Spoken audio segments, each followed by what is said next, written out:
Hello everyone, আজকে আপনাদের জন্য আবারও নিয়ে এসেছি একটি নতুন ডায়াগ্রাম। এর মাধ্যমে আপনারা জানতে পারবেন কিভাবে how to make series circuit wiring diagram তৈরি করা হয়।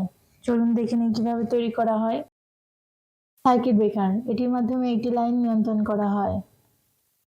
ELCB, 8 leakage circuit breaker. সাধারণত 8 লিকেজ সার্কিট ব্রেকারের দুটি কেবল থাকে, একটি পজিটিভ ও একটি নেগেটিভ। যদি কোনো লোড 8 লিকেজ সার্কিট ব্রেকার অর্থাৎ ইএলসিবি থেকে নিউট্রাল না নিয়ে সরাসরি আর্থের সাথে সংযুক্ত হয়, তখন এই সার্কিট ব্রেকারটি অটোমেটিক টিপ করে। এটির দুইটি টার্মিনাল আছে। লাইটস, বৈদ্যুতিক শক্তির মাধ্যমে আলো জ্বালানো হয়। সুইচ, এটির মাধ্যমে লাইট অন অফ করা হয়।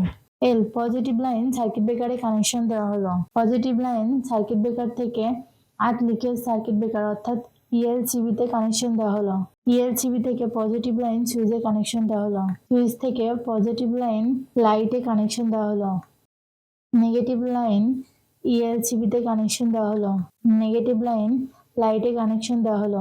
আউটপুট লাইন লাইট থেকে অপর একটি লাইটে কানেকশন দেওয়া হলো। একইভাবে আউটপুট লাইন অপর একটি লাইটে কানেকশন দেওয়া হলো।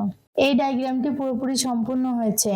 এভাবে আপনারা লাইট সিরিজ কানেকশন দিতে পারবেন। এই ভিডিওটির সাথে থাকার জন্য ধন্যবাদ। ভিডিওটি ভালো লাগলে লাইক ও সাবস্ক্রাইব করবেন। আমাদের এই চ্যানেলে যদি কোনো ভিডিও বুঝতে সমস্যা হয় অবশ্যই কমেন্ট করে জানাবেন। আমরা পরবর্তী ভিডিওতে আপনাদের বোঝানোর জন্য ভিডিও নিয়ে আসবো।